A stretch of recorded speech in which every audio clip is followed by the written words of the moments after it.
Yes. Morning. Hi. Just giving everyone a couple more minutes to get all logged in.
All right, we'll just go ahead and get started right now. I just wanted to make sure everybody knows that we are recording this so we can all watch it again later or anything like that if anything comes up. I just wanted to give a brief cover over our end of life policies here for Suncrest. Um, we are going to continue to support our patients no matter what they do, whether they choose this process or not. We're going to support them and their families through like helping them with the choices, not guiding them, but telling them where they can find the resources, like Dr. Schmidt. Um, and our personal policy as Suncrest, we can be with our patients up until they're ready to take the medication. Then we do have to step out of the room while they take the medication. Then we can come back in and sit with them till the end. That is something that we are allowed to do here at Suncrest. So we'll enjoy all of that. We have a list of what is allowed as an option for a person who is interested in the medical aid in dying. They have to be over the age of 18 and be a resident of California and have a terminal disease, which means they have to have that 6 month or less diagnosis, which enrolling in hospice can really help start that process of going through with the medical aid and dying. And they can make medical decisions for themselves. That means their decisions aren't being made by another party. They have to be fully capable of making it themselves and have to be fully capable of administering the drugs themselves. For us, if we have a patient who is interested in the medical aid in dying, um, our policies are we're not going to assist or prolong or anything like that, but we can help them with their answers that they might need. If you do have a patient that is requesting the medical aid in dying, we recommend that you contact Dr. Keck, and then Dr. Keck can reach out to Dr. Schmidt to get that ball started. Um, the patient's family, they're the ones that are going to be responsible for reaching out to the medical community. We have Dr. Schmidt as kind of like a person we like to send people to because he's very knowledgeable on the subject. Um, but they would make all the arrangements for the appointments and the time frame, and they have to pay for the process themselves. It's not something that's covered in hospice at this time. That is our basics on it, and it's very good for all of us as part of the whole community to know so that everyone is giving the patient and their family probably the same information. So our nurses, the chaplains, the social workers, all handing out that same information so that they're not getting confused or overwhelmed with anything, especially during this process. Um, I know Dr. Schmidt has some more details on how that whole process works from his side that we would like some answers on. And then, of course, if you guys have any questions, you can put them in the chat. We can read them afterwards. That way we don't forget. Or you can raise your hand and we'll answer the question. Okay. Are you ready, Dr. Schmidt? Yes, I had some comment that I wanted to share, but it Okay. looks like I'll be right back into the call. You know what? I don't need to have. Are you all kind of tuned into the screen or not tuned into the screen? If not, I'll do this all Um, verbally. I think can you guys see his screen? If somebody could give me a yes or no. If not, I'll just do this verbally with you. Yes, I can see. Okay, they Okay. can see your I can see screen. your face. You can see, but the content isn't okay. No, I can see Let your me face. see this like this. I cannot Okay. see information. Okay. Yeah, it doesn't let me share my screen unless I'm going to exit this call and re-enter. So I'll just do this verbally. So I just want to introduce myself. Why am I doing medical aid and dying? I'm an emergency physician by training, and I'm from New York. And in the last like 2017, 18, I started practicing in California. And in the ER, I had a lot of patients come in, not a lot. I had a handful of patients come in who made a deep impression on me. And they came in from nursing homes saying very clearly, listen, I don't want this. I don't want to go back there. I'm ready to die. And being from New York and not realizing what had happened in California in those intervening years that medical aid and dying law hadn't passed, I was sort of taken aback. Some of them were as explicit to saying to me, just please kill me. And I was sort of terrified. But at the same time, I knew for myself what sort of interventions I wanted and what I didn't want in my terminal years. And finally, I had a patient come in who was really a pillar of the community who I diagnosed with a brain tumor. And this is a woman who was in her 60s and she was teaching Zumba classes up until that point. And she said to me, you know what? I I I know that whatever those oncologists have to offer me, this is not what I want. I know that I want to go peacefully and quickly. And with that, I started to understand what the medical aid and dying laws had to offer people, and I understood that it aligned with what I felt I would want in certain circumstances. So um, I started working with an organization called aadm.org, or the Academy of Aid and Dying Medicine. It's probably the most prestigious or the most recognized organization for providing information on medical aid and dying care in the United States. Um, the founder is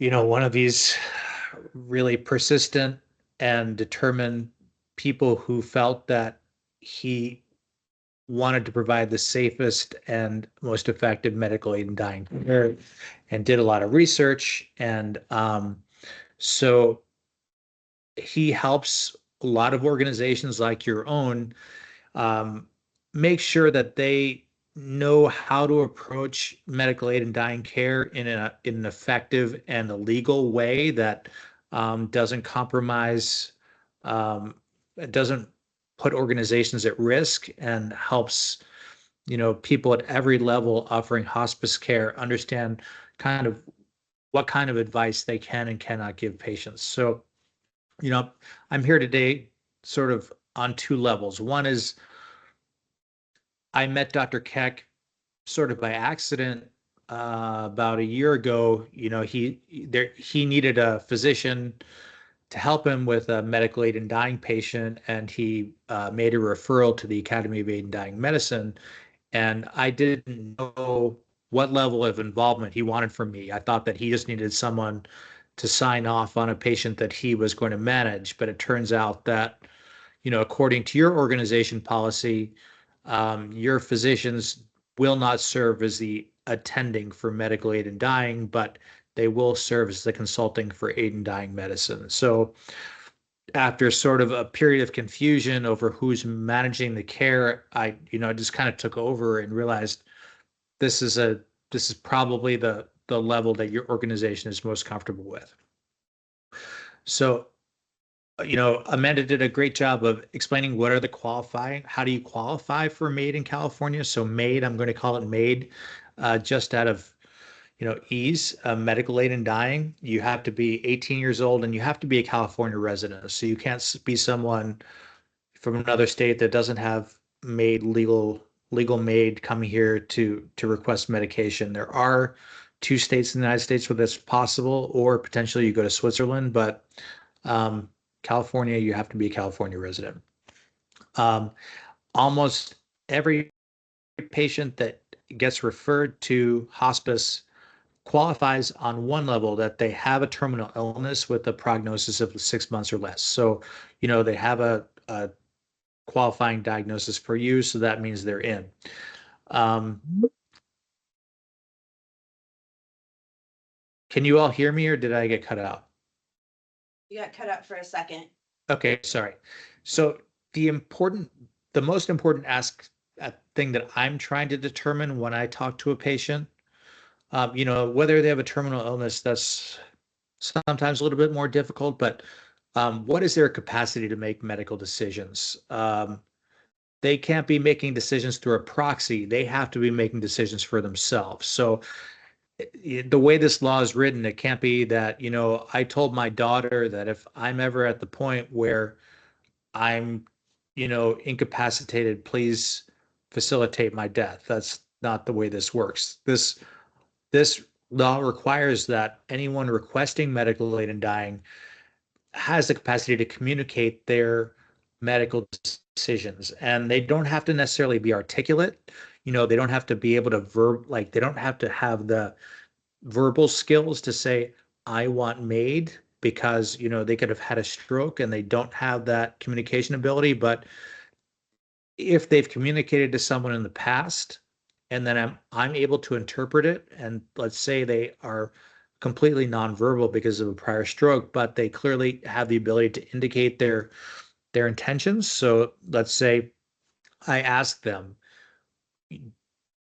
are you looking to end your life on your terms because because of your terminal condition? And if clearly they're consistently indicating to me yes, with a head nod or eye, even, sometimes just blinking their eyes consistently in a way that I understand, because of the Americans with Disabilities Act, I need to accept that as an indication of yes.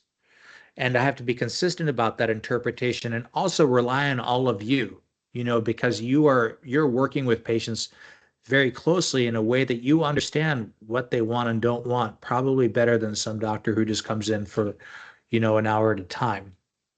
So the patient needs to make 2 requests 48 hours apart to an attending physician. So that would be me in this case. That first request starts a timeline in California. So there's a 48-hour waiting period, and between the first request and the second request, you can't proceed until that time is elapsed. And then there has to be 1 written request with 2 witnesses. So 1 witness can be someone in their estate, mother, daughter, husband. Potentially, any of you can serve as the second witness that patient is signing that they are requesting to receive aid with medical aid in dying. Once those things are done, then my homework time starts, and I need to dig through their medical records and confirm that they do have a terminal diagnosis. I'm probably going to, look at your hospice records, confirm the qualifying terminal diagnosis, and I'm going to talk to Dr. Keck and get his confirmation that he agrees that this patient is eligible for MAiD. And then occasionally, the other really important determination is, does this person have a psychiatric illness that's preventing them from having capacity. Um, where this comes into play sometimes is that you have a patient who chronic depression and maybe an eating disorder, and they have, they're just kind of a wasting syndrome or failure to thrive, and you have to question, is this person's psychiatric diagnosis primarily what's uh, leading them to want MAiD? So if that decision isn't really clear to me, then I'm going to get a psychiatric consultation to go forward. Anybody have any questions so far? I do.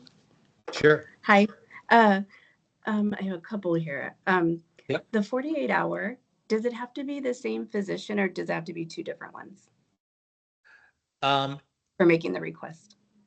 It can be two different ones. If they've made, so say the patient's, you've determined that one of your clients is interested in medical aid in dying, and Dr. Keck witnesses that first one for the timeline, and then I can witness the second one, or they've said to their primary care physician 5 years ago, or let's say 2 weeks ago, I would like to proceed with MAiD, and that doctor has documented that.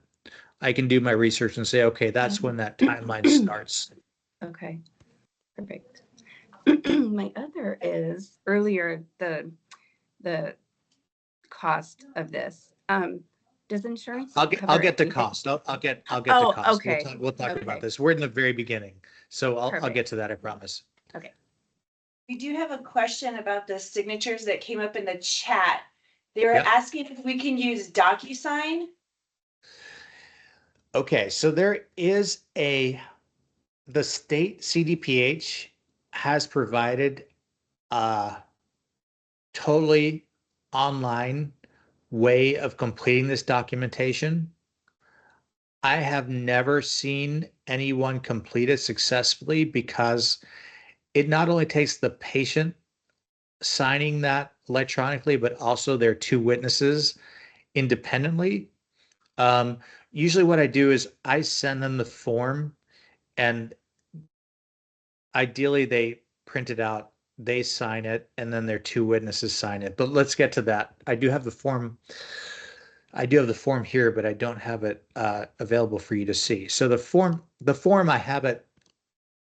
Form basically says, I state your name. I'm an adult of sound mind and a resident of the state of California. I'm suffering from X, and my attending physician is determined it's in its terminal phase. And then it asks them, one, I have informed my family, one or more of my family members of my decision and taken their opinions into consideration. Or two, I have decided not to inform my family of my decision. Or three, I have no family to inform my decision. And then it asks the witness to sign that they're doing this voluntarily without reservation. And that needs a sign and a date. And then it needs two witnesses. Family can be one witness, but the other witness has to be someone unrelated to the estate, any of you. So if they're going to docu-sign it,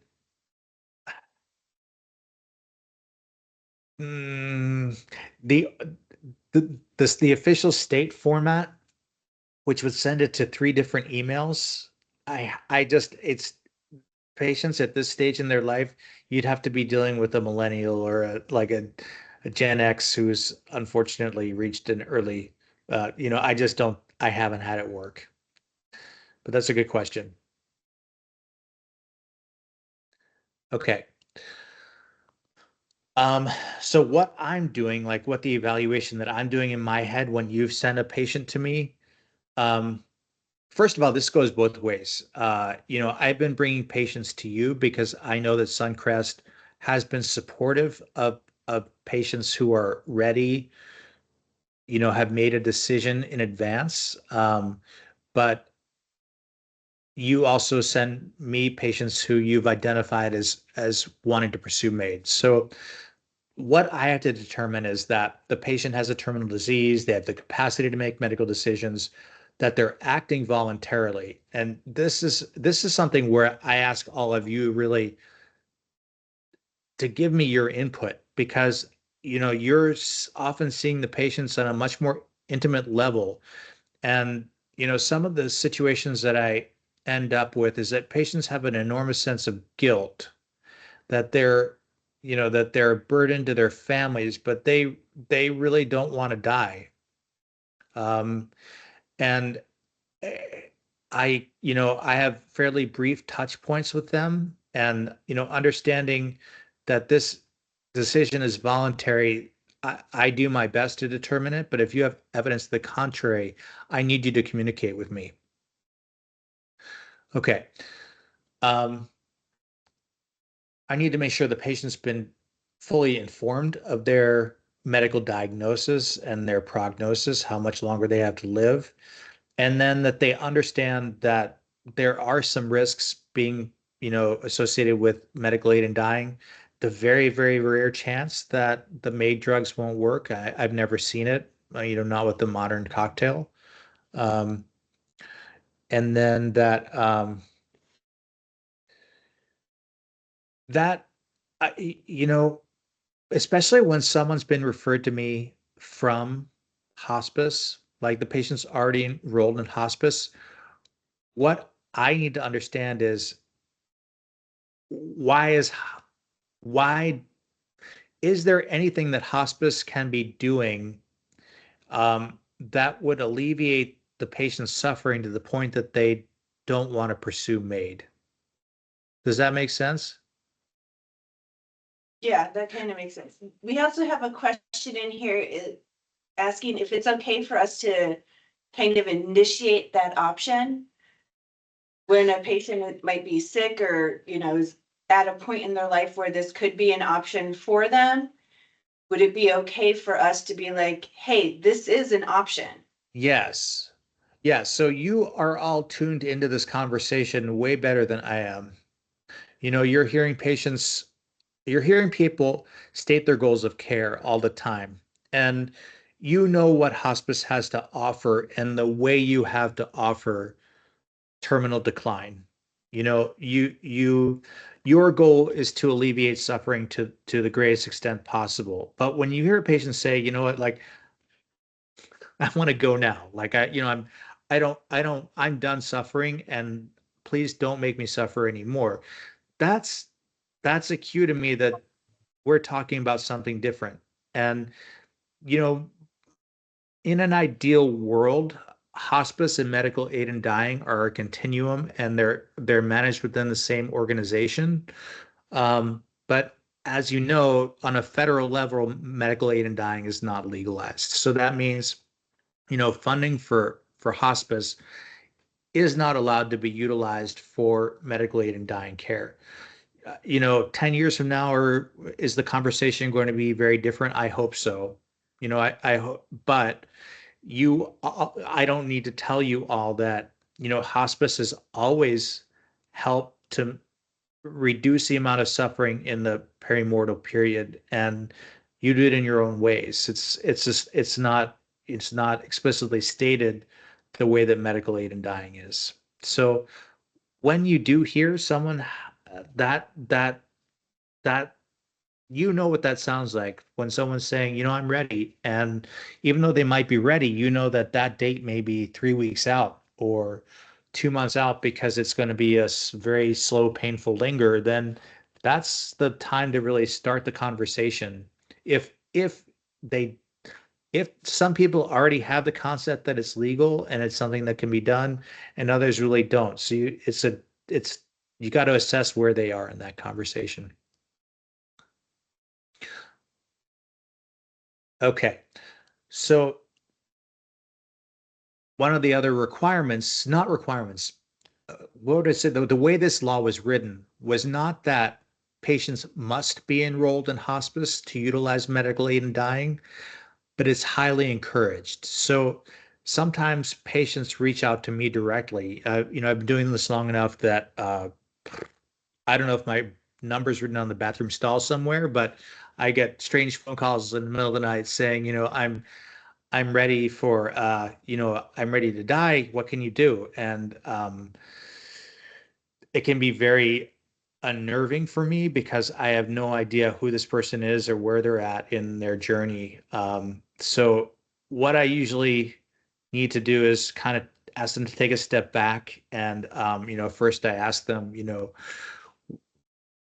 what are you suffering from? Do you have a terminal diagnosis? Who's told you this diagnosis? And then I usually encourage them to head toward hospice first. And why do you think that is? Can I ask for your input? Like, why do you think hospice, it would be better to start with hospice rather than just, hey, here's a medical aid and dying doc, like, have at it. Open question. Why do you think it's better to have patients who are, go ahead. Thank you, Michelle. Oh, yeah. I was going to say because, some of that might be what you're talking about earlier. The feeling of wanting to die right now might be related to the feeling that they're suffering, and that might be able to be alleviated by hospice. They might just need extra care, extra support where they live, medication management, resources to improve their quality of life. And then even if they still do want to pursue MAiD after hospice is started, it's helpful, I think, to still have the nursing input and Dr. Keck's involvement and social services to help them plan for after death. So I think it's helpful all around. Thank you. 100%. Yeah, that's exactly it. I think, they need the whole embrace that what hospice has to offer. I would be very intimidated to take on a patient who's not in hospice and not knowing, how everything is going to be set up and, family grieving and everything else, that all that you do, I would never, I know that I'm incapable of doing it. So, and then on top of it, really, the question is like, can we extend this person's life in a way that they would be satisfied, and so that they don't feel like I need MAiD yesterday, um, and sometimes it works and sometimes it doesn't, um, patients sometimes come to me very determined that, they have cancer pain that they can't endure anymore and they wish they'd like to proceed as soon as possible. And other people, once they come to me and I refer them to hospice, they really appreciate the care that you give them. And with pain management, anxiety management, they manage to hold on for some longer. So there's a diversity of patients who come in here. Okay.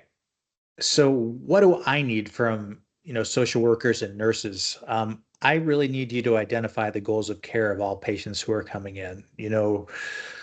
Some of them are barely even accepting of their terminal diagnosis and have not begun to think about what those last days are going to look like. And others say, as you know, they know that suffering's ahead of them and they know, kind of what tools you have to offer, and then also that they're ready. So with the intimacy that you have with patients because of your relationship with them, I ask you to, understand that as you present them to me.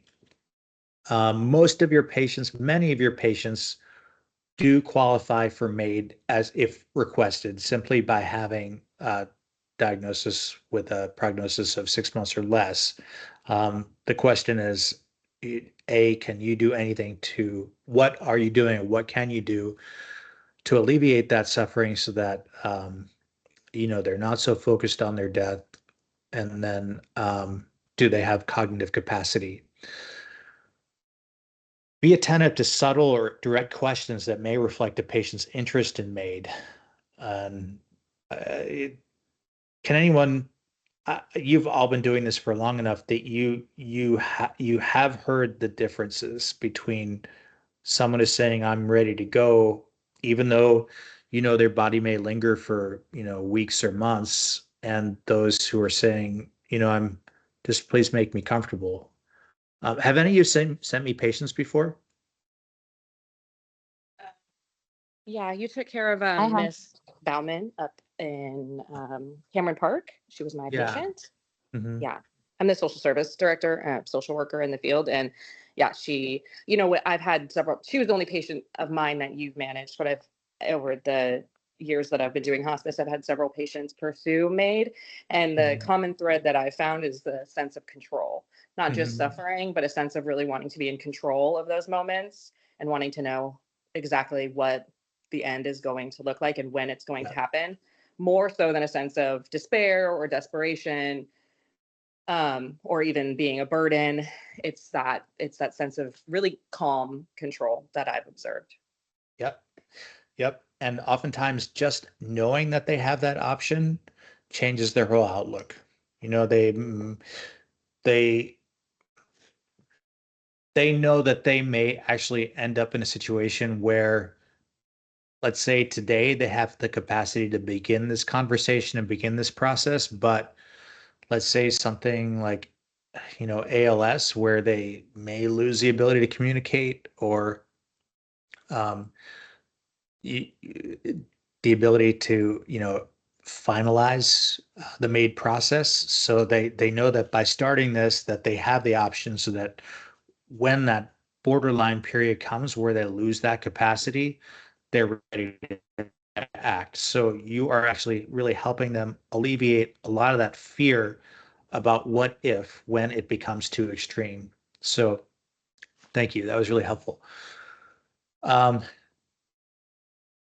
so I'm only one MAiD practitioner. There are many,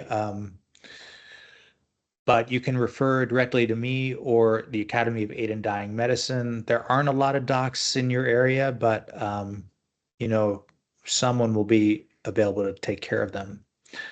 Um, I also need to listen to signs of independent will of the patient themselves. Um, and like we were talking about earlier, sometimes, there's a spouse who's just so burdened by how difficult the journey has been that um, the patient just wants to wants to comply with a spouse who may be getting more hostile or more tired. Um, so, is this an issue of, can we help out the spouse so that there's less hostility there? So these are all things that we're going to be assessing together. And because of your proximity to patients, it's going to be helpful to have your input.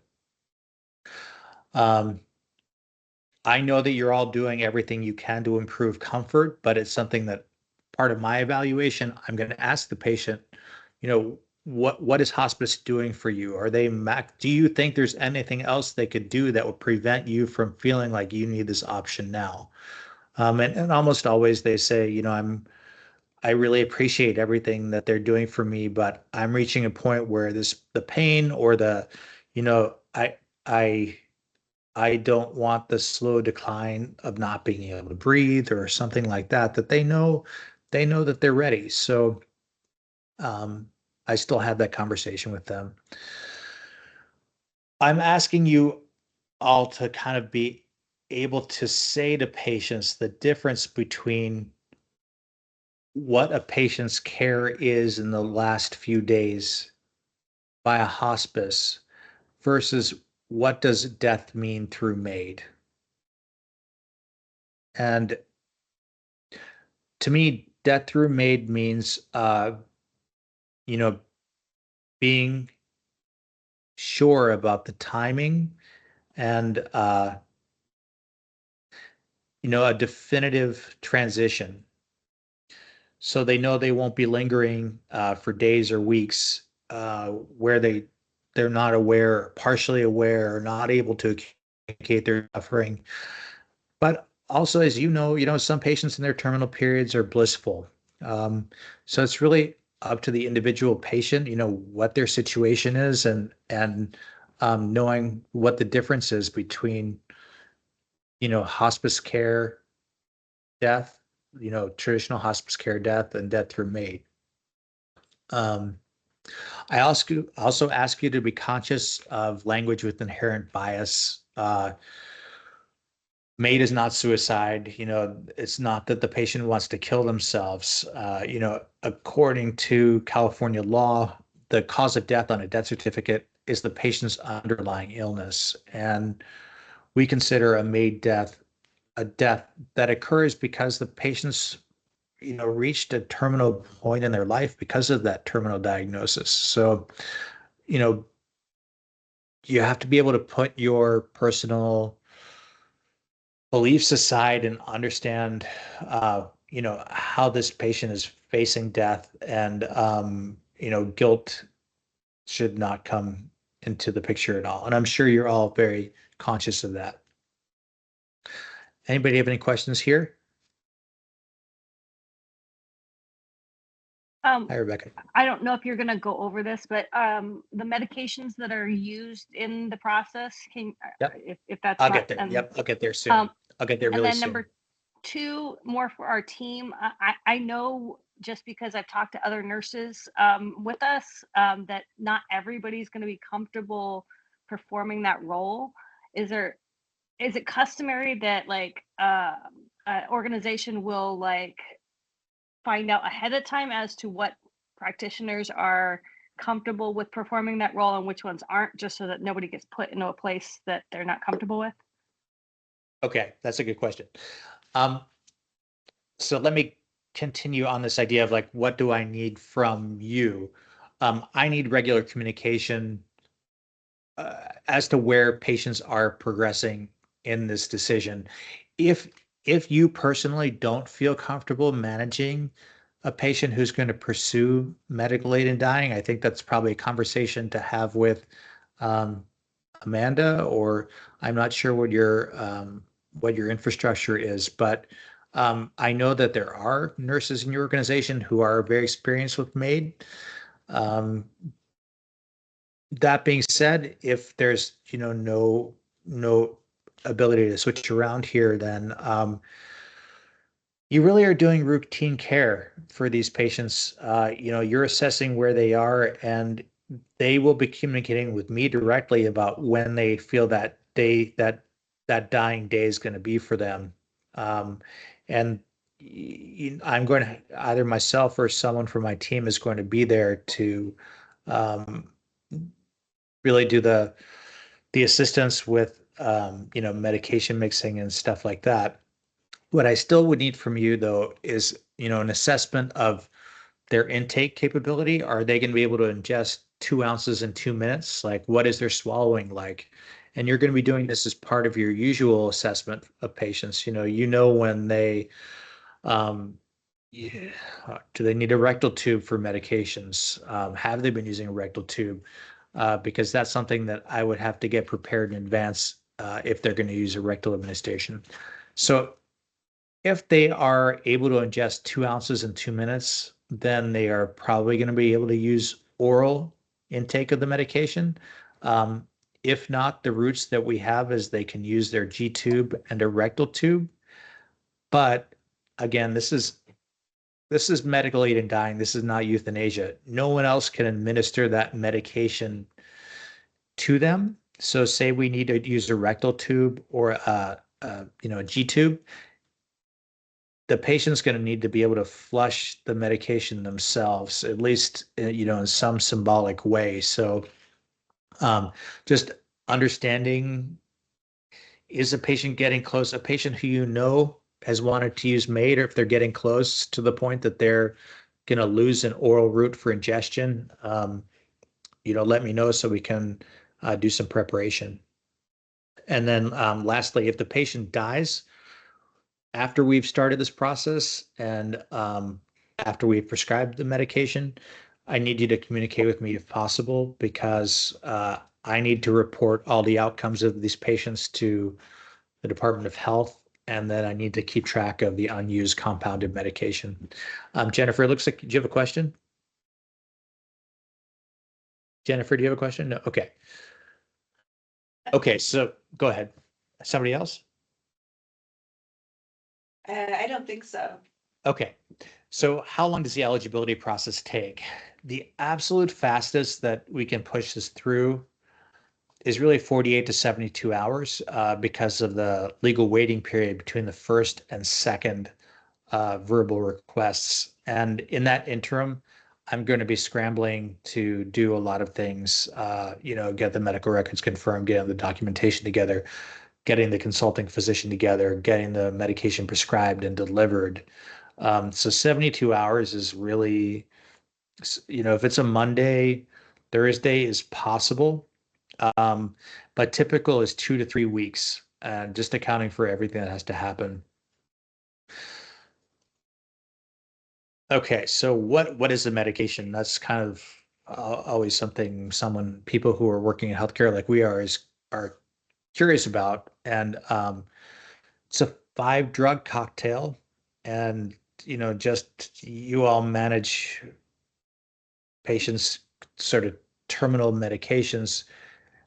We're talking about 15,000 milligrams of morphine and 1,000 milligrams of diazepam, and 100 milligrams of digitalis, which is a cardiac medication, and then amitriptyline, which is a tricyclic antidepressant. Maybe normal dose is 10 or 15 milligrams. We're talking about 8,000 milligrams, and then phenobarbital, which is a seizure medication. Again, 10, 20 milligrams. We're talking about 5,000 milligrams. So, we're obviously not messing around. We don't want anybody stuck in the, halfway in this process. So, it's safe to say this is overkill, right? And the cost of all these medications, it's gonna be out of pocket because MAiD is not legal on the federal level. So there are a couple pharmacies that we can use. There's one in Half Moon Bay, but I hear there's a new one in your area that may be providing. But in general, the cost is going to be $700 to $800, and it's often out of pocket. I would say the exception is Kaiser, and if the patient's utilizing Kaiser, usually I won't be involved because Kaiser has their own medical aid in dying service and they have their own process. So, but Kaiser will cover medical aid in dying in that case. Michelle, do you have a question? Yes. Is your understanding that that cocktail is pretty standardly used? Because I know when I first started working with patients that were wanting to utilize this, it was kind of up to the doctor. There was not like one standard cocktail. It would vary. So do you think that it's been pretty standardized by now? It's become more standardized because of my organization. That older physician that's been practicing for a while published his research, and the Department of Health is still gathering records about what cocktail is used and how long it takes to go from ingestion to cardiac arrest. And this is where we settle now. We're often, not often, we're sometimes doing little tweaks to this to see, can we get something more effective? Like, hey, why not use fentanyl? But fentanyl hasn't shown to be more effective. So you might get a little variation, but you won't notice the difference because it's going to come all compounded in one bottle, little brown bottle about 2 inches high, and to that, whoever's helping out is going to add 2 ounces of. I add simple syrup. Some people add juice. I think simple syrup makes it a little bit less. With less burny, so that's what I prefer. And then I make sure that that's well mixed. Any questions about the medications? I do. I have a quick question. Have you noticed any difference between the methods of intake with how quickly it seems to work? Good question. Yes, there is a bit of variation. So if you're talking about a patient who has, say, pancreatic cancer or some kind of intestinal cancer, and they're using the oral route, their oral absorption is not going to be super fast. You really need to get the cocktail past the stomach for ingestion to be, for absorption to be optimized. If that's going to be compromised, and that's a patient we're going to go ahead and use a rectal tube on. A G tube's great, J tube's great. Not a huge difference. Rectal tube has the risk, obviously, that things are going to backfire and you're going to lose your contents. And then not an ideal situation. We have some ways to work with that, but in terms of, oral route, we always include 8 milligrams. So an hour before the patient's going to take the cocktail, they're going to take 8 milligrams of Zofran and then 10 milligrams of compazine together. So that with that combination, I've never had a patient vomit, never. But it is bitter. It's bitter, and I really coach them. I really, I tell them this is a shot of whiskey and you got to get it down in under 2 minutes, because the danger is they start sipping it casually and it tastes terrible and they stop, and then they've gotten enough in that that they fall asleep, and then they haven't finished enough that it's going to be fatal. So it takes, you really got to coach them to get it. You don't have to. That's our job. Coach them to make sure that they've ingested enough and quickly enough. So again, the most common ingestion route is orally, and it's 2 ounces in 2 minutes. If they're using a feeding tube, the patient needs to self-administer, and with a plunger, rectal administration as well. And I know it's hard to push a 60 cc syringe, so I see them pushing. Let's just take a step back. I show up at a patient's house, I'm still giving them the opportunity to decline what we're going to do. And, it's important to me to understand, I ask the patient, what are your intentions today? Because they do change and they can change. And that's still their right up until the last minute. I think I've only had one patient who ever changed their mind at that point, but,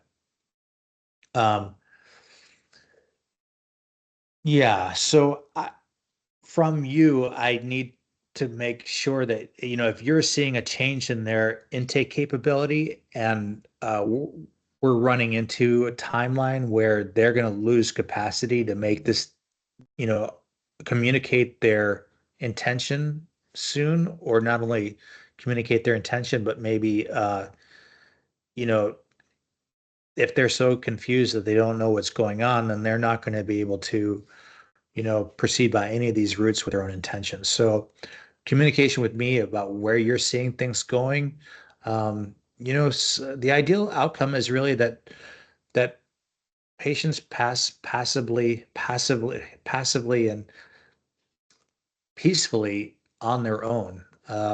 So that not happening, that's when we're still going to proceed with our original plan. Okay. Any questions with that?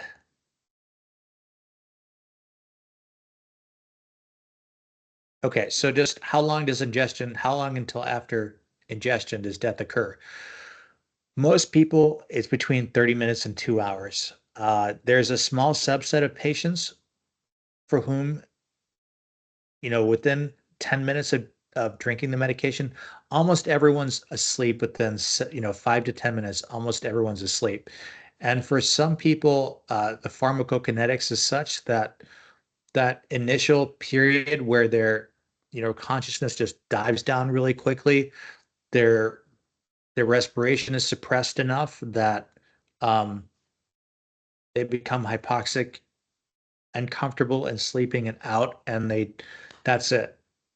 Those are that's a minority. I'd say about 20 or 30%.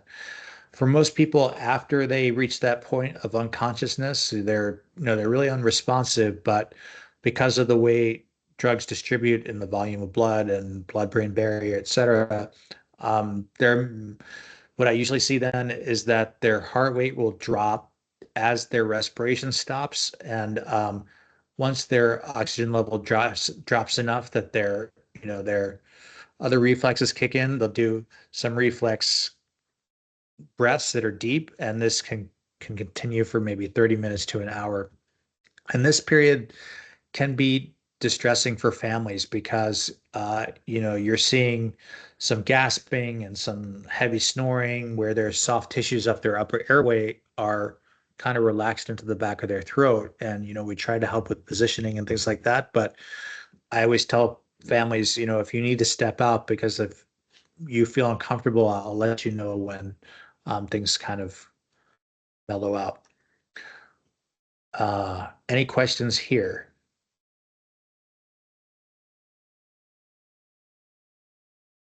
No, I don't think so. Okay. So, what happens from here? This is where I really think the conversation is with all of you. You have your usual workflow for a patient who has recently died. And, if you didn't happen to be there at the time of death, which I guess is pretty rare, you do a death visit, right? Yeah.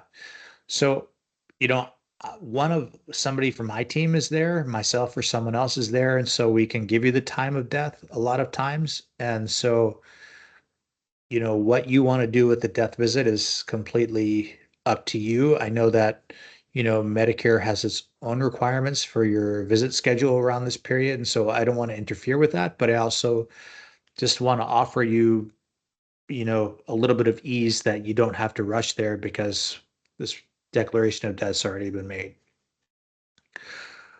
And then family support is sometimes a little bit more complicated for these patients because, there's a little bit of maybe not everyone in the family was on the same page, or they have feelings of guilt or abandonment. And so there are some support groups that I will refer patients to, but, I know all of you know how to support families in this period of time. Okay, so any other questions?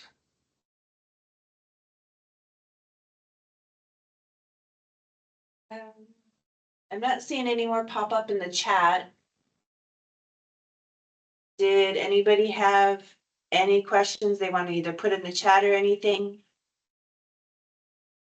Unmute themselves and ask. Are you guys all good and happy? Okay, I think we're good. I'm getting Okay. thumbs ups. Thank you. I hope I didn't run over. And I'm happy to help out or answer any questions. Um, stay in close contact with me if you have questions about what's going on with the patient, or if you have concerns that maybe this isn't working out for them, or, this process may not be initiated by the family, something like that. All right. Okay, thank you so much, Dr. Schmidt. You're We welcome. really do appreciate your time. Bye. All right, Thank you. bye. Thank you everyone for coming on board.